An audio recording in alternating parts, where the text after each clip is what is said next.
RCB முதல் மேட்ச்லேயே ஜெயிச்சிருக்காங்க. 201க்கு 203 அடிச்சிருக்கிறாங்க. 26 பால் மிச்சம் இருக்குது, 6 விக்கெட் வித்தியாசம். ரொம்ப மகிழ்ச்சி.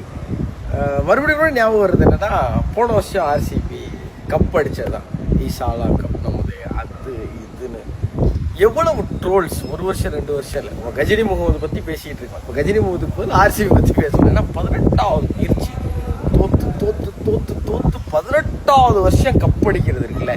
அந்த ஆர்சிபி பிளேயர்ஸ், விராட் கோலி எல்லாரையும் விட நான் ரொம்ப பெருசாக பார்க்குறது ஆர்சிபியோட ஃபேன்ஸ்.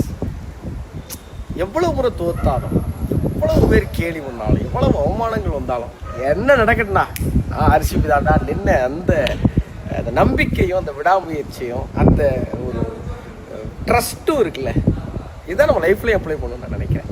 நம்மளுடைய இலக்கு எவ்வளோ பெருசாகலாம் இருக்கலாம், அதை நோக்கி நகரும் போது எல்லாரும் அசிங்கப்படுத்துவாங்க, கேலி பண்ணுவாங்க, சிரிப்பாங்க, உன்னால் முடியாத மட்டம் தட்டுவாங்க. என்ன நடந்தாலும் டேய் ஒரு நாள் நடக்கும், அன்னைக்கு இன்னும் கைதட்டுறா ஓரமான்னு சொல்லிட்டு நகர்ந்து போயிட்டே இருக்கிறதுல அப்படி ஒரு பெரிய மோட்டிவேஷனை எப்பயுமே ஆர்சிபி எனக்கு கொடுத்துக்கிட்டே இருக்கும். ஆர்சிபி ஃபேன்ஸுக்கு இந்த முதல் மேட்சுடைய வெற்றிக்கு என்னுடைய அன்பான வாழ்த்துக்கள். இன்றைக்கி இதே போல நம்பிக்கையோட வாழ்க்கையை வெற்றிகரமாக நடத்துங்க.